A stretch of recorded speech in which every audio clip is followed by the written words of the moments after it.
Being too nice might be the most expensive habit that you have. And I don't mean that as an insult. Don't get me wrong. I mean, it costs you money. It costs you respect and even costs you confidence. And most people never even notice this happening. Carl Jung, the psychologist, called it the shadow. That part of you that holds your anger and holds your ambition and all the stuff that you were taught was not nice to show. And when you bury it and push it down, it doesn't go away. It turns around and runs the show from the basement. I did a recent episode that goes deep on this, and one story from it kind of stopped me in my tracks. I want you to picture this. Someone is sitting in a meeting and takes your idea, repackages it, and then presents it as theirs. Your chest tightens, your face flushes. And what do?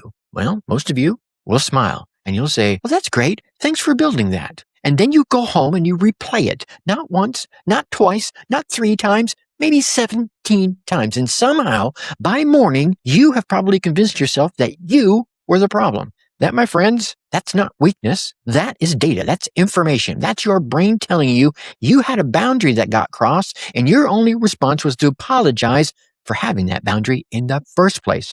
But here's where it gets interesting, because the fix is not to be more positive. No, the confident people you know, I want you to watch them closely. They're not the nicest people in the room, are they? No. They're the ones willing to disappoint someone. They're willing to say no without writing a whole essay to justify why they said no. That's not cruelty. That's coherence.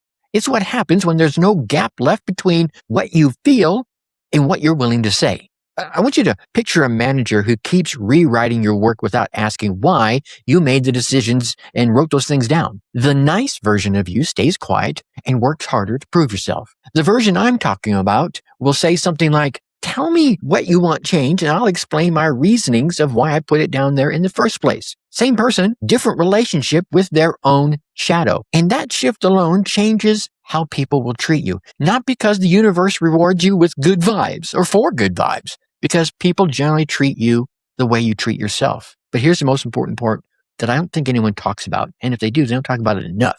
Your anger isn't the problem. It never was. Suppressing it and smiling through it, that's the actual cost. That's the energy leak. Your darkness is not your enemy. Your refusal to own it, that is the enemy. Now, I only scratched the surface here. In the full episode, I break down how to tell the difference between being dangerous and being cruel. And I walk through a real example of setting a boundary at work without blowing everything up. If you've ever smiled through something that made you furious, I think you need to hear this episode. The full strategy, it's just a click away. The link will be down in the description of this video. Go listen to the full episode. Figure out where your smile has been costing you the most. You don't need to become someone else. You just need to stop hiding the version of you that was already there.